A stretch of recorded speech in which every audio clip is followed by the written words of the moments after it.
Hello viewers, আশা করি সকলে ভালো আছেন। আজকের রেসিপি কুচো চিংড়ির বড়া আর সেই বড়া দিয়ে তরকারি। একদমই ঘরোয়া একটি রান্না। হঠাৎ করে বাজারে দেখতে পেলাম কুচো চিংড়িগুলো পাওয়া যাচ্ছে। তাই আমি আজকে কুচো চিংড়ির বড়া আর এই বড়া দিয়ে তরকারি কিভাবে বানাবো সেটাই আজকে আপনাদের সাথে শেয়ার করব। নমস্কার, আমি মৌ। আপনারা দেখছেন মৌয়ের সাথে রান্নাবান্না। রেসিপিটি ভালো লাগলে লাইক দিয়ে শেয়ার করে দেবেন। প্রতিদিন আরও নতুন নতুন রেসিপির জন্য আমার চ্যানেলটি সাবস্ক্রাইব করে রাখুন। 200 গ্রাম কুচো চিংড়ি ভালো করে ধুয়ে নিয়েছি। মাথা, লেজা, খোসা সব ছাড়িয়ে নিয়েছি। চিংড়ি যদি ভীষণ ছোট সাইজের হয় তাহলে লেজা, মাথা এগুলো ছাড়ানোর প্রয়োজন নেই। মিক্সিং বলে এই ধুয়ে নেওয়া চিংড়ি দিয়ে দিলাম। এবার দিয়ে দিলাম খুব মিহি করে কুচানো পেঁয়াজ, কুচানো কাঁচা লঙ্কা আর কুচানো আদা। এখানে দুটো বড় সাইজের পেঁয়াজ, 2 ইঞ্চি সাইজের আদা আর দুটো কাঁচা লঙ্কা কুচিয়ে নেওয়া হয়েছে। কুচো চিংড়ির সাথে ভালো করে মিশিয়ে নিলাম।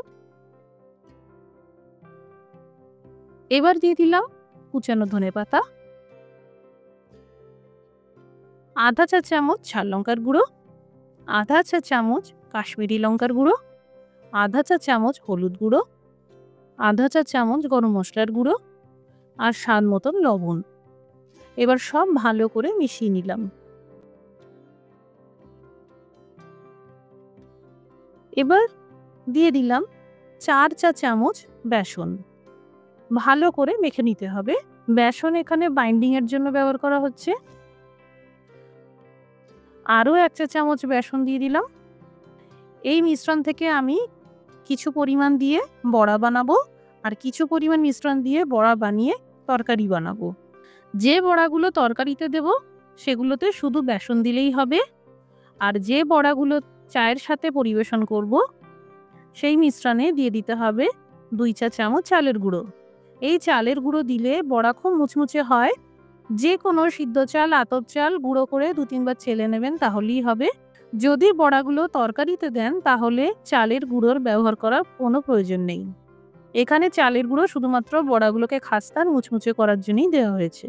প্রথমে চায়ের সাথে খাওয়ার জন্য যে বড়াগুলো সেগুলো ভেজে নেব।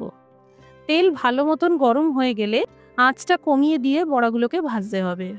কম আঁচে ভাজলে ভিতরটা কাঁচা থাকবে না, বেশ মুচমুচে হবে। আর হালকা বাদামি রং ধরতে শুরু করলেই ক্রমশ নাড়াচাড়া করে যেতে হবে আর ভেজে নিতে হবে। বড়াগুলো ভালো করে ভেজে নিলাম। এবার তেল ঝরিয়ে তুলে নিলাম। আর বাকি যে 4টে বড়া তরকারিতে দেব সেগুলো ভেজে নেব। এখানে যতগুলো বড়া ছিল সব ভাজা হয়ে গেল। এখানে এই চালের গুঁড়ো দিয়ে বড়া ভাজলে খেতে বেশ ভালো লাগে, ভীষণ ক্রিস্পি হয়। এইভাবে কুচানো পেঁয়াজ আর ধনেপাতা আর সামান্য করে লঙ্কার গুঁড়ো ছড়িয়ে চায়ের সাথে পরিবেশন করতে পারেন। সস বা কাসুন্দি দিয়ে খেতে ভীষণ ভালো লাগে। কুচো চিংড়ি বড়ার তরকারি বানাবো, তার জন্য একটি পাত্রে নিয়েছি 2 চা চামচ আদা বাটা।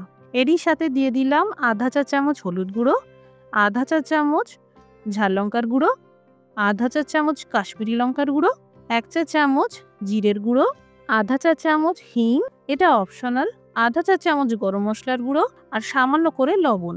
এবার অল্প অল্প করে জল দিয়ে ভালো করে গুলে নিয়ে একটা পেস্ট তৈরি করে নিলাম। এইভাবে 5 মিনিটের জন্য রেখে দেব।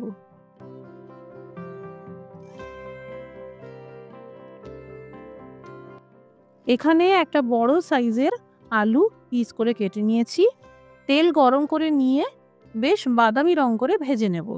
আলু ভাজার পর অবশিষ্ট তেলে ফোড়নে দিয়ে দিলাম 1 চামচ গোটা জিরে, একটা তেজপাতা আর একটা শুকনো আস্ত লঙ্কা।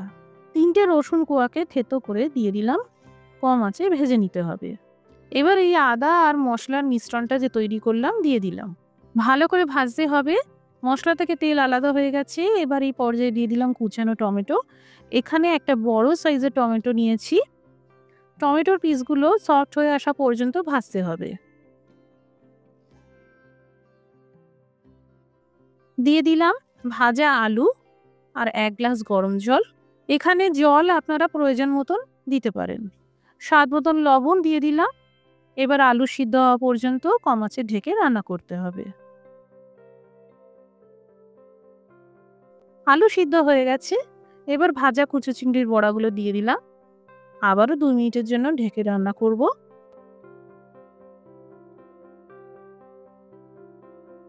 আঁচটা বন্ধ করে দিলাম। সবশেষে কুচানো ধনেপাতা ছড়িয়ে দিলাম। তৈরি হয়ে গেল কুচো চিংড়ির বড়া আর সাথে কুচো চিংড়ির বড়া দিয়ে তরকারি। ভাত বা রুটি দিয়ে এই সাধারণ ঘরোয়া পদ খেতে ভীষণ ভালো লাগে।